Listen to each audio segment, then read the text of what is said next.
मोहतरम नाज़रीन आदाब, जी टुडे न्यूज़ में आप सभी का खैर मकदम है। हैदराबाद यूथ क्रेज के बानी सलमान खान ने बाज़ाब्ता तौर पर बीआरएस पार्टी में शमूलियत इख्तियार कर ली। तेलंगाना भवन में एक तकरीब के दौरान सलमान खान अपने वालिद के हमरा पार्टी में शामिल हुए, जहां उन्हें पार्टी के कारगुजार सदर तारक रामाराव ने गुलाबी खंडवा पहनाया और खुशामदीद कहा। तकरीब में सलमान खान के करीबी हामियों और पार्टी के सीनियर कायदीन ने भी शिरकत की। इस मौके पर केटीआर ने कहा कि सलमान खान की शमूलियत से बीआरएस की नौजवान क़ियादत मजबूत होने की तवक्को है और वो पार्टी की सरगर्मियों में फाल किरदार अदा करेंगे।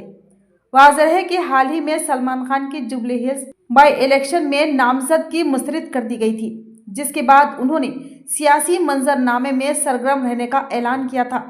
इस मौके पर सलमान खान ने कांग्रेस पर तनकीद करते हुए इल्ज़ाम आयद किया कि पार्टी मुस्लिम क़ियादत को अक्सर नज़रअंदाज कर रही है और मुसलमानों को काबीना में शामिल करने से नज़रअंदाज किया जा रहा है।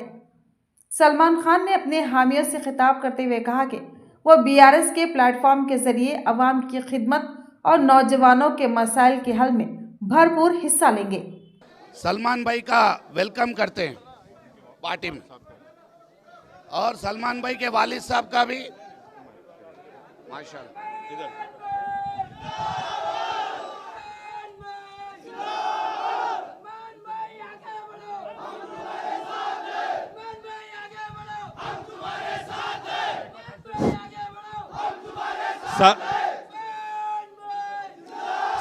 साथ ही साथ